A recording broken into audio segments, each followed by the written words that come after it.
सत श्री अकाल संगत जी। धन गुरु नानक। पिछली साखी में हमने जाना कि गुरु नानक देव जी के जन्म के समय हिंदुस्तान की दशा क्या थी। तो ऐसे अशांत समय में जब सारे जीव पापों से ग्रसित हो रहे थे, तो अकाल पुरख परम पिता परमात्मा ने मेहर की और पापों के इस अग्नि से बचाने के लिए श्री गुरु नानक जी को संसार में मनुष्य के रूप में भेजा। रावी दरिया के पार छोटे से गांव तलवंडी राय भोए में एक विशाख सुदी दिन सम्मत 1526 के अनुसार 15 अप्रैल 1469 ईस्वी को माता तृप्ता जी की पवित्र कोख से श्री गुरु जी ने अवतार लिया। आपके पिताजी का नाम मेहता कल्याण दास था, जिनको मेहता कालू कहकर पुकारते थे। आप बेदी कुल के सूरज थे। जन्मभूमि होने के कारण इस गांव का नाम ननकाना साहिब पड़ गया। ये अब शेखपुरा जिला पाकिस्तान में है।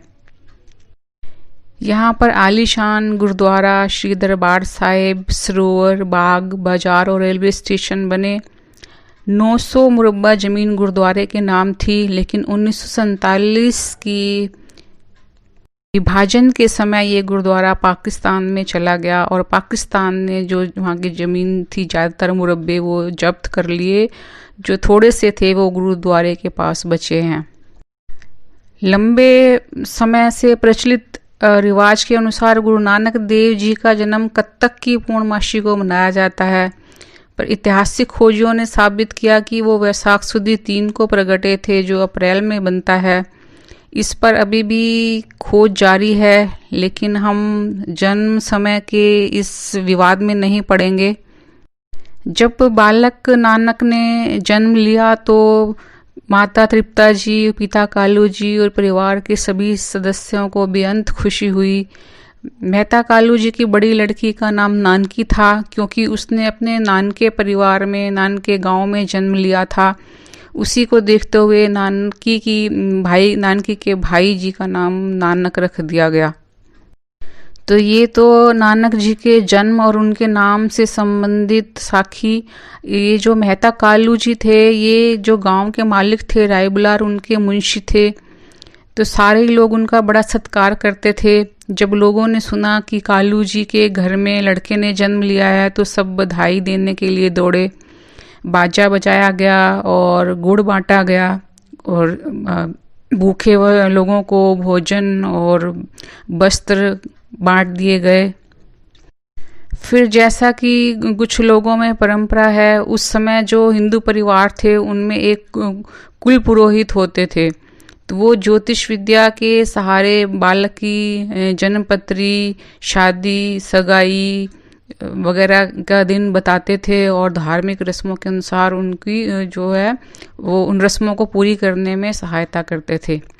तो जब मेहता कालू जी के यहाँ लड़के ने जन्म लिया, तो जो उनके कुल पुरोहित थे हरदयाल, वे उनकी तरफ दौड़े गए, उनको जाकर खुशी दी और कहा कि पुरोहित जी बच्चे की जन्म पत्री तैयार करें। पुरोहित हरदयाल जी ने जब ज्योतिष का ग्रंथ देखा तो उन्होंने कहा, मेहता जी, जन्म पत्री तो तैयार हो जाएगी, लेकिन मैं बालक का दर्शन करना चाहता हूँ। मेरी ज्योतिषी के अनुसार आपके घर में जिस बालक ने जन्म लिया है वो कोई साधारण बच्चा नहीं है, वो बहुत बड़ा प्रतापी है। तो मेहता कालू जी ने कहा कि आप अभी मेरे साथ चलें। तो उस समय हरदयाल जी कालू जी के घर आ गए। दाई जो थी उन्होंने बच्चे के दर्शन करवा दिए।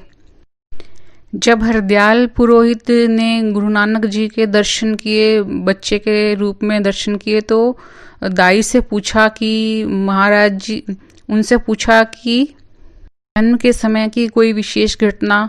तो दाई ने कहा, महाराज जी मैं क्या बताऊं, जब बच्चे ने जन्म लिया तो पूरी कोठड़ी में प्रकाश हो गया, सफ़ेद प्रकाश। कई तरह की आवाज़ें आने लग गई, बधाई हो, बधाई हो। पर बधाई देने वाला आसपास कोई नज़र नहीं आया। बच्चा मुस्कुरा रहा था, बहुत समझदार लोगों की तरह से मुस्कुराने के बाद फिर ये रोया है। बच्चे के चेहरे के ऊपर सुनहरी चक्र था। तो पुरोहित हरदयाल जी का सर बच्चे के आगे झुक गया। उन्होंने माथा टेका और कहा कि ये मनुष्य नहीं अवतार है, ये जगत को के भव सागर में से मनुष्यों को तारने वाला प्रकट हुआ है।